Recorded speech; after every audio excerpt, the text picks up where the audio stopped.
마태복음 26장 1절에서 16절까지 말씀 한 절씩 교독합니다. 예수께서 이 말씀을 다 마치시고 제자들에게 이르시되 너희가 아는 바와 같이 이틀이 지나면 유월절이라 인자가 십자가에 못 박히기 위하여 갈릴리라 하시니라. 그때 대제사장들과 백성의 장로들이 가야바라는 대제사장의 관정에 모여 말하기를 밀란이 날까 하노니 명절에는 하지 말자 하더라. 예수께서 베다니 남부의 환자 시몬의 집에 계시되 한 여자가 매우 귀한 향유 한 옥합을 가지고 나와서 식사하시는 예수의 머리에 부으니 제자들이 보고 분개하여 이르되 무슨 의도로 이것을 보이게 하느냐. 이것을 비싼 값에 팔아 가난한 자들에게 줄 수 있었겠도다 하거늘 예수께서 아시고 그들에게 이르시되 너희가 어찌하여 이 여자를 괴롭게 하느냐. 그가 내게 좋은 일을 하였느니라. 가난한 자들은 항상 너희와 함께 있거니와 나는 항상 함께 있지 아니하리라. 이 여자가 내 몸에 이 향유를 부어서 내 장례를 위하여 하였느니라. 내가 진실로 너희에게 이르노니 온 천하에 어디서든지 이 복음이 전파되는 곳에서는 이 여자가 행한 일도 말하여 그를 기억하리라 하시니라. 그때에 열둘 중에 하나인 가룟유다라 하는 자가 대제사장들에서 가서 말하고 내가 예수를 너희에게 넘겨주리니 얼마나 주려 하느냐. 그들이 은 30을 달아주거늘 그가 그때부터 예수를 넘겨줄 기회를 찾더라. 아멘. 마태는 여러 가지 대조를 보여줍니다.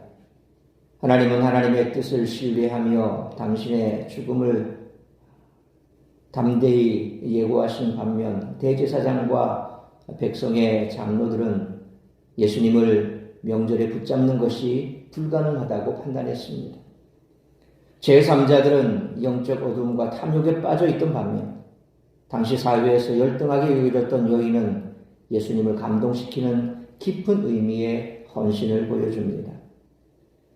베다니에서 한 여인이 보여주었던 헌신은 예수님을 죽이려는 음모와 배신이란 어둠에 둘러싸여 더욱 강렬한 빛을 발합니다.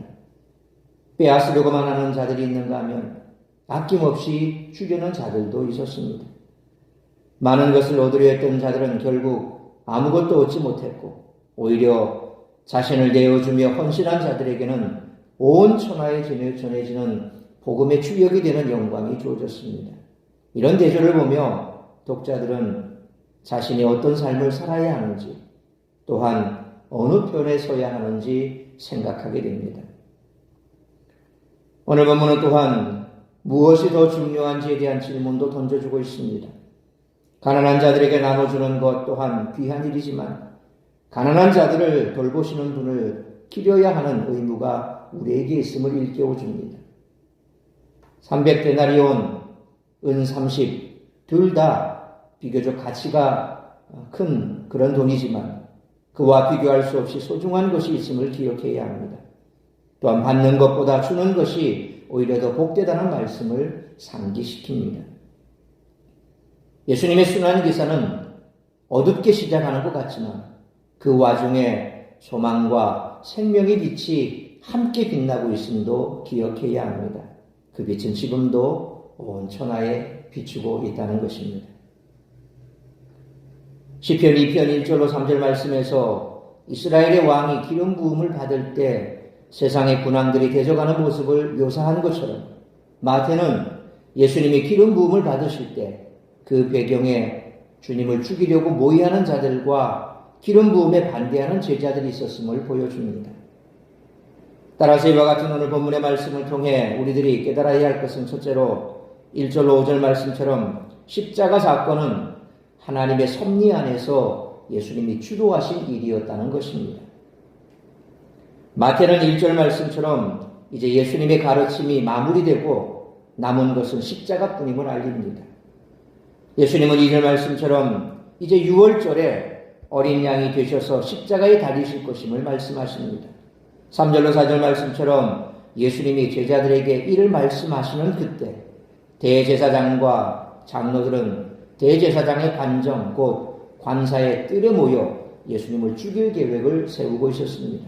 그런데 이때 5절 말씀처럼 대제사장과 장로들이 6월절에는 예수님을 죽이지 않으려 했다는 사실에 주목해야 합니다. 그러나 실제로 예수님의 말씀대로 6월절에 십자가에 달리셨습니다. 이는 십자가가 대제사장과 장로들의 음모에 예수님이 당한 사건이 아니라 오히려 하나님의 섭리 안에서 예수님이 주도하신 일이었음을 우리에게 알려주고 있습니다. 그러므로 하나님은 이처럼 비참한 십자가를 인류 역사상 가장 위대한 영광의 자리로 바꾸는 섭리를 이어가셨듯이 오늘 우리들의 삶도 하나님의 섭리 가운데 있음을 믿고 모든 것을 하나님께 맡기고 살아가는 우리 모두가 되시기를 축원합니다.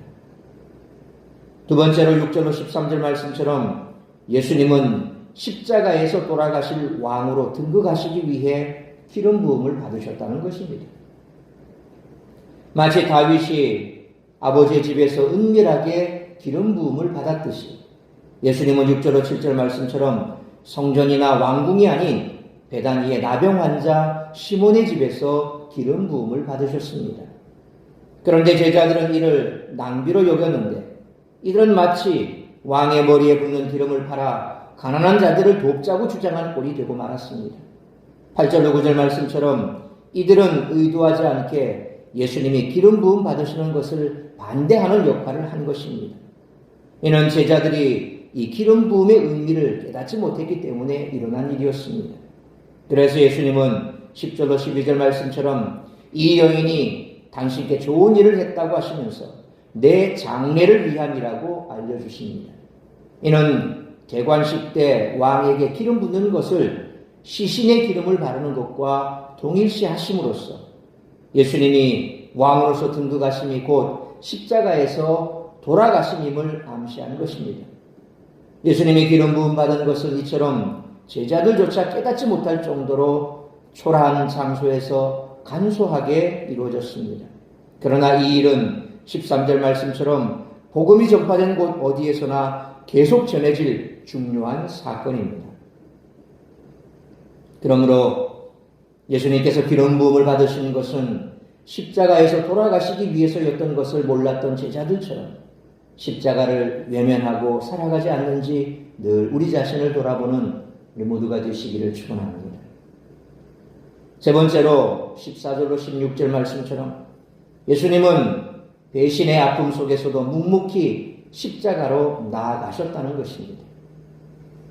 이름 없는 한 여인에게 기름 부음을 받으신 예수님은 14절 말씀처럼 12 중 하나, 곧 가까운 제자들 중 한 명이었던 가룟 유다에게 배신을 당하십니다.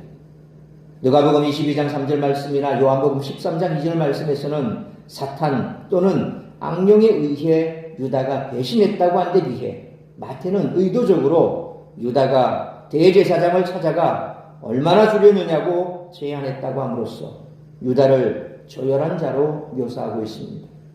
15절 말씀처럼 그는 출애굽기 21장 32절에 소가 만일 남종이나 여종을 받으면 소 임자가 은 30세겔을 그의 상전에게 줄 것이요 라는 말씀에서 알 수 있듯이 기껏해야 노예 한 명의 가격이었던 은 30세겔을 받으려고 스승을 팔아 넘긴 것입니다.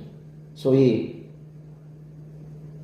예수님의 그 몸값은 그냥 노예, 종의 몸값과 똑같다는 것입니다. 참으로 안타까운 일이죠. 겨우 그것 때문에 스승을 팔아넘기다니.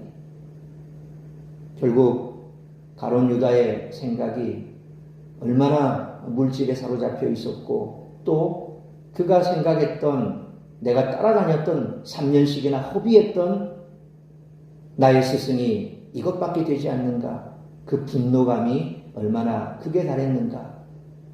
아껴 가리지도 않고 그가 받았던 그 돈이 얼마나 가치 없는 돈이었는지 결국 나중에 나옵니다만 가룟 유다가 결국 그 은 30도 쓰지도 못하고 그는 목매달아 스스로 자살을 해버렸죠.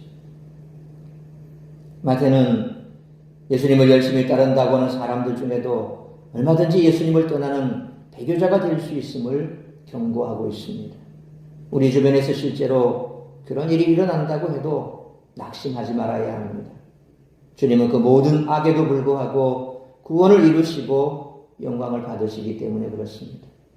그러므로 우리를 위해 배신의 아픔 속에서도 묵묵히 십자가로 나아가신 주님의 은혜에 늘 감사하며 우리 또한 이 땅 가운데서 그와 같은 일을 겪는다 할지라도 주님도 그런 일을 겪으셨는데 우리 또한 그런 일을 겪는다 할지라도 그저 주님처럼 말씀에 순종하는 삶을 살아가는 우리 모두가 되시기를 축원합니다.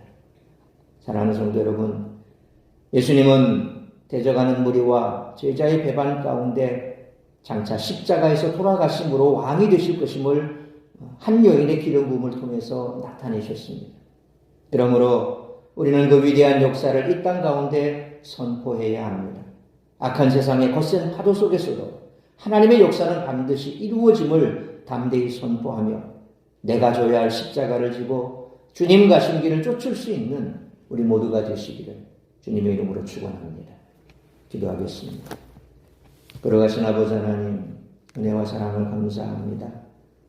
오늘은 우리 주님 이처럼 배반의 고통 속에서도 묵묵히 십자가로 나아가셨고 뿐만 아니라 대제사장과 또한 장로들의 모의가 명절에는 그를 죽이지 말자고 모의했으나 그러나 예수님께서는 6월절에 십자가에 달리셨습니다. 하나님의 섭리 가운데 예수님께서 그 모든 역사를 주도적으로 이루어 가셨음을 다시 한번 밝히 드러내셨습니다. 뿐만 아니라 예수님의 그 기름 부음은 장래를 위함이라 그러셨습니다. 예수님께서는 지극히 높은 세상의 군왕들처럼 그렇게 등극하신 것이 아니라 십자가의 죽으심으로 왕으로 등극하실 것을 우리에게 말씀하셨습니다. 오늘은 그렇게 비참하게 십자가에 못 박혀 죽으신 주님이 3일 만에 부활하신 부활을 기념하는 날입니다. 우리 주님의 부활은 바로 십자가의 고통 뒤에 있었던 것을 다시 한번 깨닫게 됩니다. 모진 수모와 배반, 그리고 예수님께서 어떠한 삶으로 마감되실 것을 이미 아셨고 그것은 우리의 죄를 대신하기 위한 대속의 죽음이었습니다.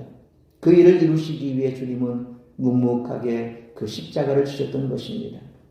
우리가 이 땅을 살아가면서 저 많은 관계 속에서 아픔도 겪고 수치도 겪고 예수 믿는다는 이유로 여러 가지 많은 고난 가운데 처한다 할지라도 그것은 주님이 보여주셨던 그 영광을 위한 길이었음을 다시 한번 깨닫기 원합니다.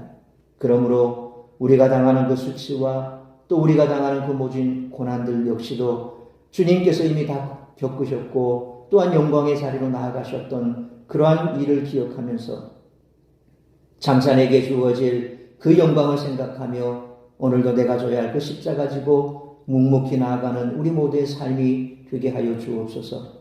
그리함으로 주님 가신 그 길 내 십자가 지고 참으로 기뻐하며 감사하며 주님 길을 따라가는 우리 모든 성도들이 될 때에 주님께서 주신 이 땅의 삶이 참으로 값지고 소망이 있고 또한 우리에게 주어진 그 영광을 생각하며 나아가는 복된 삶이 될 줄로 믿습니다. 오늘도 이 거룩한 부활주의를 맞아 다시 한번 우리에게 주신 부활의 영광이 어떻게 주어졌는가를 생각하며 주님 주신 그 놀라운 은혜와 또한 나를 위해 예비된 그 영광을 생각하며 기뻐하고 감사하며 앞으로 우리가 나아가야 할 길에 놓여있는 여러 가지 많은 어려움조차라도 우리가 기쁨으로 감사함으로 나아갈 수 있는 결단 있는 시간 되게 하여 주옵소서. 오늘도 우리 사랑하는 성도들 세상 가운데 머물며 시험 들은 자리에 있지 말게 하시고 주 앞에 나와 함께 영광의 예배를 올려드리는 복된 날이 될 수 있기를 간절히 빌고 소원하오며 이 모든 말씀 우리 주 예수 그리스도의 이름으로 기도하옵나이다. 아멘.